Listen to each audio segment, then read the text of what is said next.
Welcome back, babies, and we're doing a remake. This is by Jimmy you can follow her on Instagram. She has a lot of interesting work, and as you can see, we're going to jump right into it. My brows are already done, and my base for my eyeshadow is already laid. I even marked out where I want my cut crease to kind of go. We're going to do a floating cut crease with glitter today.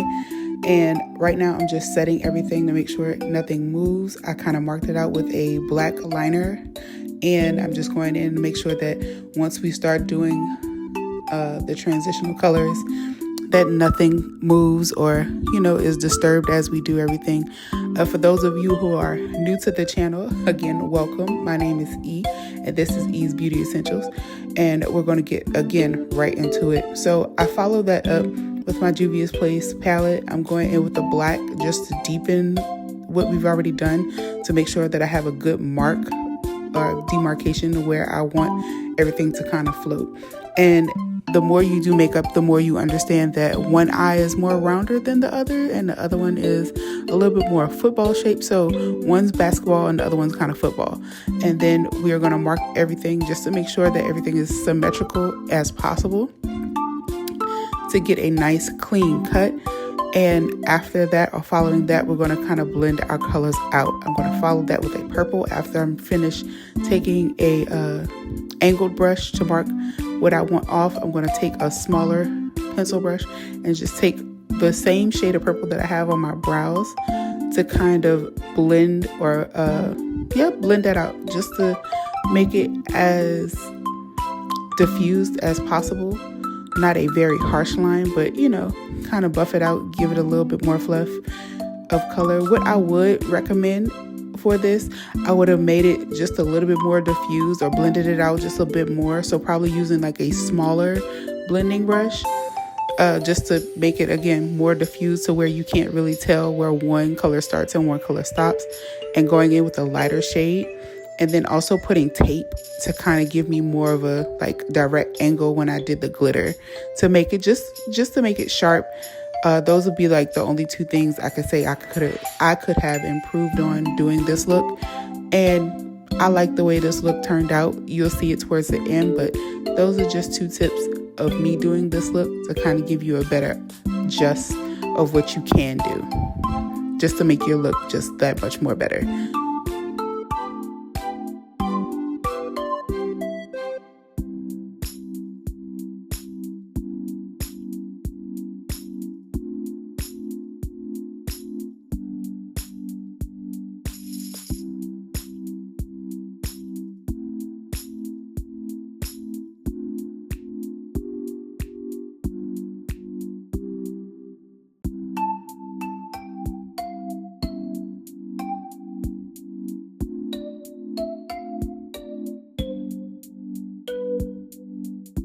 While having a bit of fun, we're going to get into our next step. I'm going to kind of mark off where I want the, gradient part of the actual eyelid to be. And I'm taking the same steps that we did to kind of give us the demarcation line for the cut crease, doing the exact same things on my lid, rounding it off and blending it out as much as we possibly can using black and the purple from previous, and just fluffing it out as much as we can. And then I'm going in and doing exactly what she did and use a little bit of brown. After that, I'm going to follow with a liner brush, and I'm going to use a little bit of glue and follow the floating cut crease as closely as I possibly can. I think if I would have had a smaller chunk of glitter towards the front, it would have been better, but I didn't have one to match as well as hers did. And maybe if I would have just took the smaller pieces out, because it was mixed grades of glitter, larger grades or cuts of glitter and smaller grades. I think if I would have took the smaller grades out, it would have been better, but that would have been too much work. I'm not gonna lie, I was being lazy with this one. But like I said, it still turned out fun, so there's that.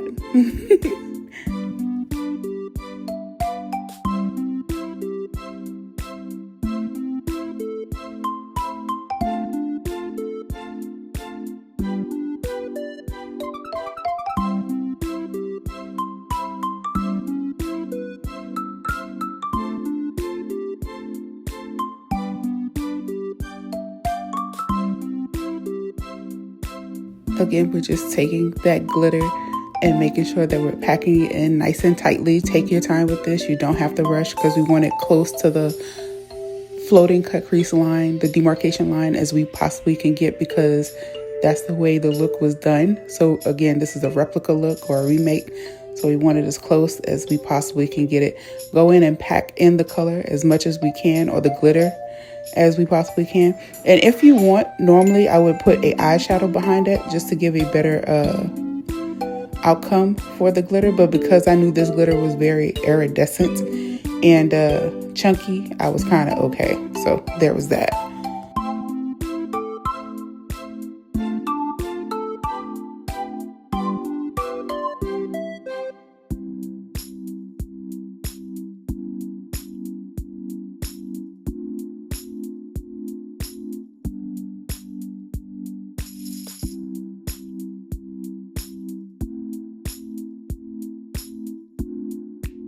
And of course, and what we do on one side, we have to do on the other. We want this look to be as symmetrical as possible. So taking the same steps, taking our liner brush, lining against the cut crease to give us a nice guide, and going in and pack that glitter in to make sure that everything is nice, smooth, and evenly distributed.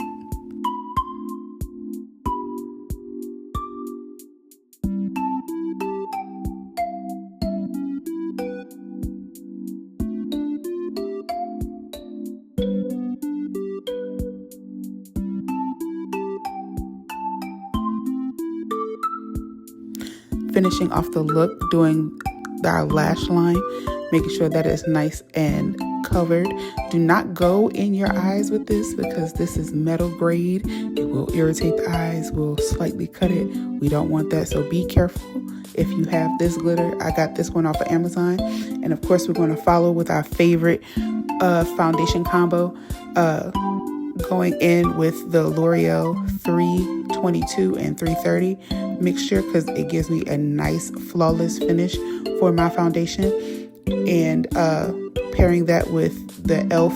Hydro Grip primer just to give a nice smooth finish as well. We want everything to be nice and light for this foundation look, blending in with a nice fluffy brush because we want that airbrush finish and glow to make sure that everything is just flawless, because this look came out really, really nice, and I fell in love with it the moment I saw it. So I was like, as much as I could possibly get it, as close as I could possibly get it, we're going to do everything we need to do to pull it off.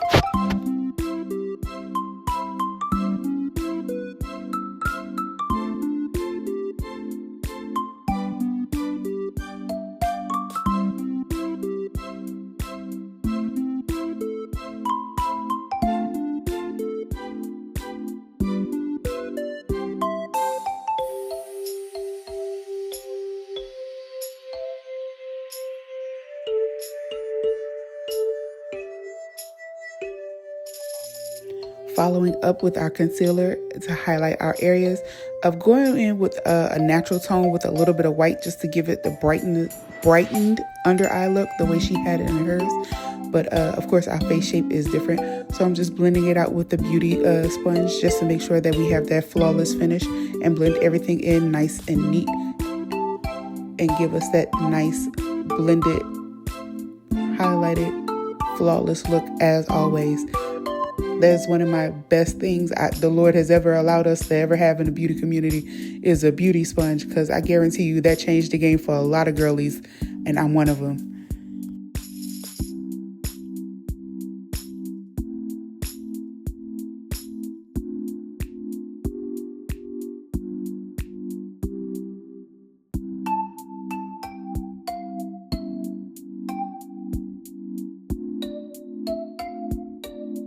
You know the saying, once it's wet, we have to set. So going in with our Huda Beauty setting powder, finishing up our under eye with the same purple that we had from earlier. Of course, me just giving you a little face. See? I like it. Finishing off with our contour or bronzer. I know, don't judge me. We discussed this earlier, okay? I wash my hands a lot. So we're going in and warming up the face because we have a lot of cool tones. And of course, I'm using Juvia's Place as always because it gives me the beautiful warmth that I'm looking for to balance out my face look. And I'm going in with a fluffy angle brush to make sure that I'm getting the direct contact and blending that I need to pull off this look as flawless as possible.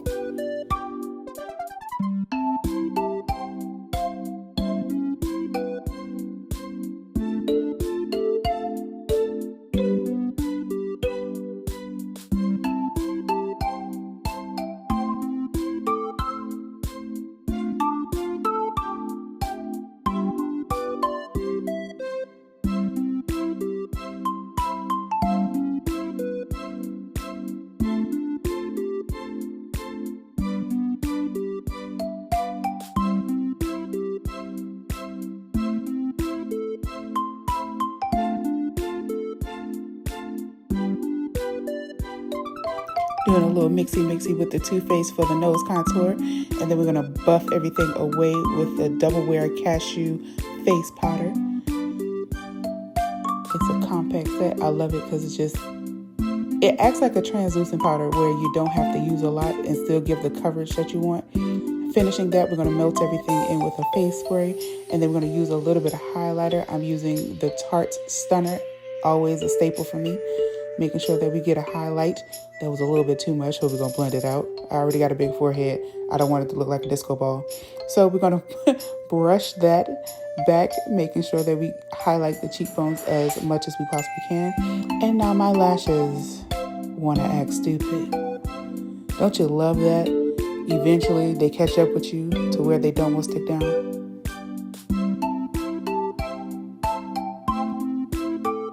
And you're trying. You're just trying to be cool, right? Shameful.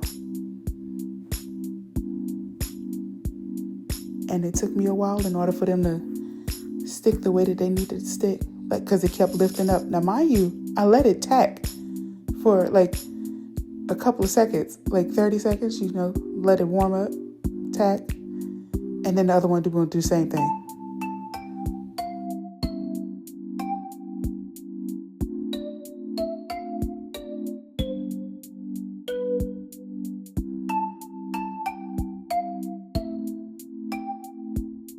We're going to finish this look off with a nude lip combo, going in with a nude lip, nude gloss, and I'm going in with my favorite liner ever. Of course, this Chocolate by L'Oreal, the Infallible Lip, matte lip, liquid lip.